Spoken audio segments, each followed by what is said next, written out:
आज हम लोग अपने गुरु महादेव के चर्चा पर चर्चा में उपस्थित हुए हैं।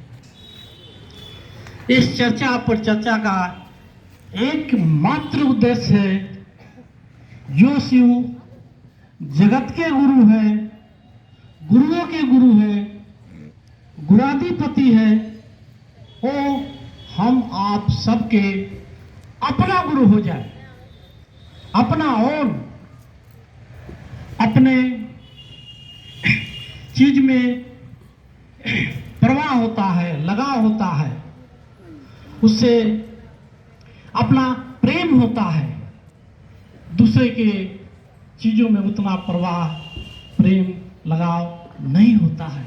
इसलिए बार बार कहा जाता है कि अपना, वो शिव जगत के गुरु तो है, लेकिन जब तक वो हम आप सबके अपने नहीं है, तब तक हम लोग का कल्याण होने को नहीं है। अब हम लोग चलते साहब के बारे में थोड़ा जानना चाहते हैं कि साहब है क्या चीज जो हम लोग को इस दुनिया में शिव शिष्टता का चीज दिए हैं। वो साहब, हम लोग जानते हैं इस सृष्टि की रचना महादेव की मात्र इच्छा से हुई है। इस सृष्टि बनी, कितनी ऊर्जा उस सृष्टि को बनाने में महादेव को लगा। ये धरती, ये जल, ये वायु, सारी चीजों निर्जीव सजीव जो हम देख रहे हैं, कितनी ऊर्जा व्याप्त थी, जो इतनी शक्ति लगी तो ही हो सब चीज बना। जगत के गुरु हम लोग सदियों से कहते हैं कि महादेव को जगत के गुरु हैं, लेकिन कोई शिष्य था नहीं पहले। अगर गुरु थे तो शिष्य तो होना चाहिए था। बहुत सारे आए, यहाँ पर शिष्य लोग आए, लेकिन उन्होंने शिष्यता को सिर्फ अपने तक रखा, इस धराधाम तक कभी बिखेरने का प्रयास नहीं किया। वो साहब आए और इस कलयुग में हम आप सभी को शिव शिष्टता का बीज बोए और हम लोग शिव शिष्टता की ओर आगे बढ़ रहे हैं। अब समझिए, जिस महादेव ने उस ऊर्जा लगी होगी इस सृष्टि को बनाने में, कितनी ऊर्जा साहब को लगी हो कि आप हम सबके दिलों में उस शिव शिष्टता को, ऊर्जा को डालने के लिए आप लोग समझ सकते हैं, सोच सकते हैं। और आज हम लोग उस दिशा में चल रहे हैं। कुछ चीजें मैं बता रहा हूं साहब के बारे में, तब समझ में आएगा कि हम लोग शिव शिष्टता से हमें क्या मिलता है, क्या फायदा है, नुकसान है। पहले साहब को हम लोग जाने समझे। साहब क्या कहते हैं? गुरु और शिष्य के बीच में दूसरा कोई नहीं है। गुरु और शिष्य के बीच में कोई नहीं है। फिर कहते हैं शिष्य और मेरे बीच में जो कोई आएगा वो मेरे कोप का भाजन बनेगा। अब आप समझ सकते हैं कि साहब क्या चीज है, समझने का थोड़ा प्रयास करें। साहब कहते हैं शिष्य बने, क्या हम लोग शिष्य बन गए हैं? शिष्य बनने के कगार में है। एक बार साहब से पूछा कि हम लोग शिष्य बने हैं कि नहीं बने हैं, आप थोड़ा बताया जाए। उन्हीं की आवाज पर चर्चा चल रही थी। बहुत देर साहब सोचने के बाद बोले ना, मुड़ी हिला दिया कि नहीं, सब कोई चक्रिस्ता, इसका मतलब कि हम लोग इतना दिन का मेहनत बेकार गया। साहब बोले कि नहीं, ऐसा नहीं है, सब हम लोग शिष्य बनने के रास्ते में है।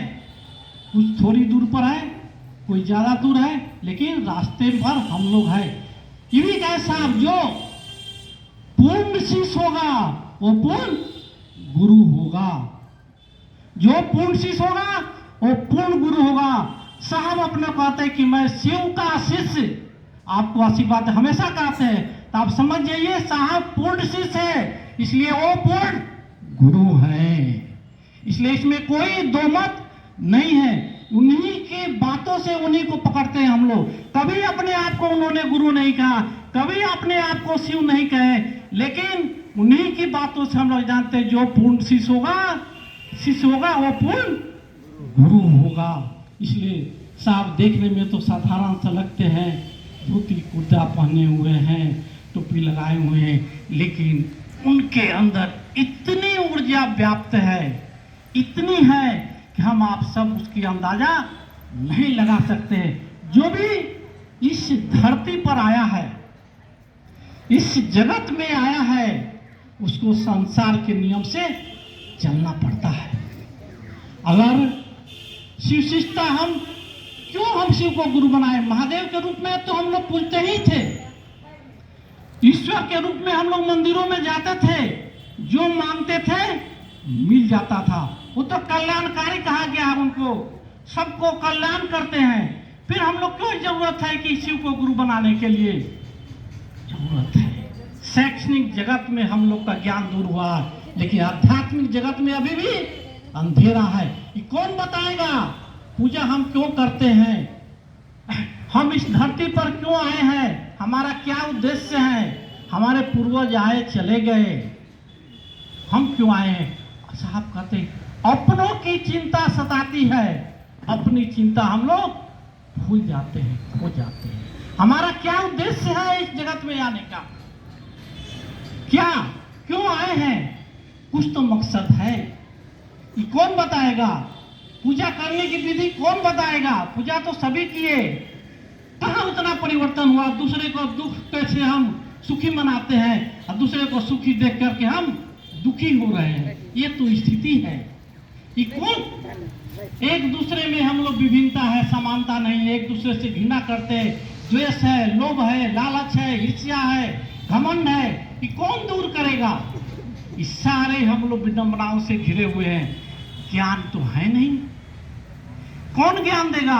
अगर गुरु है तो ज्ञान देंगे, और उस ज्ञान के माध्यम से खेला भाव का है, मन का है। मंदिरों में तो गए, शरीर झुकाए, लेकिन मन कभी नहीं झुकाए, मन कभी नहीं झुकाए। सारा खेला मन का है, भाव का है, भाव ही सब कुछ है।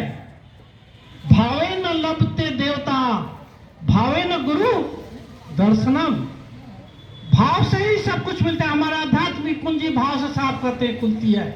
भाव है तभी आपके गुरु का दर्शन होता है, देव का दर्शन होता, साहब लिखे हैं।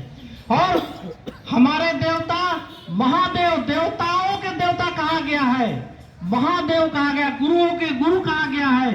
अगर उनको पाना है, उनका शिष्य होना है, तो भाव के स्तर से भी आपको ऊपर उठना पड़ेगा। जो भाव है उसको आपको प्रेम की स्थिति में ले जाना पड़ेगा। ठीक है, भाव है, भाव भी टूटते हैं। साफ करते हैं शिव शिष्टता में अस्थाई शिष्य भाव अनिवार्य है, अनिवार्य साहब लिखे हैं। अस्थाई रूप से होना चाहिए वो शिष्य भाव। आप में भाव आते हैं, दुख तकलीफ कष्ट आता है, आपका टूट जाता है। यहाँ कष्ट आता है ना, शिव शिष्टता किनारे हो जाता है, कंगन हम लोग खोल देते हैं। शिव शिष्टता में हम लोग छोड़ देते हैं कि मैं शिव का शिष्य हूं तो मेरे साथ ऐसा क्यों हुआ, ये दिमाग में घर कर जाता है। लेकिन ये ज्ञान है, ये नहीं है। जो इस शरीर में धरती पर आया है वो दुख और सुख के दोनों लफेरों से लपटा हुआ है। चाहे भगवान राम आए, चाहे कृष्ण आए, चाहे बुद्ध आए, चाहे महावीर आए, चाहे हमारे साहब और दीदी आए, इस जगत के मार से कोई नहीं बचा है। ये ज्ञान है, ये नहीं है कि जगत में हम आए हैं तो हमको दुख होगा, कष्ट होगा। जिस दिन आपको महादेव के शिष्य बन जाएगा, ज्ञान उतरने लगेगा, दुख और सुख की चिंता हम छोड़ देंगे। सब कुछ समभाव की स्थिति, दुख भी आएगा तो उतना अंतर नहीं पड़ेगा।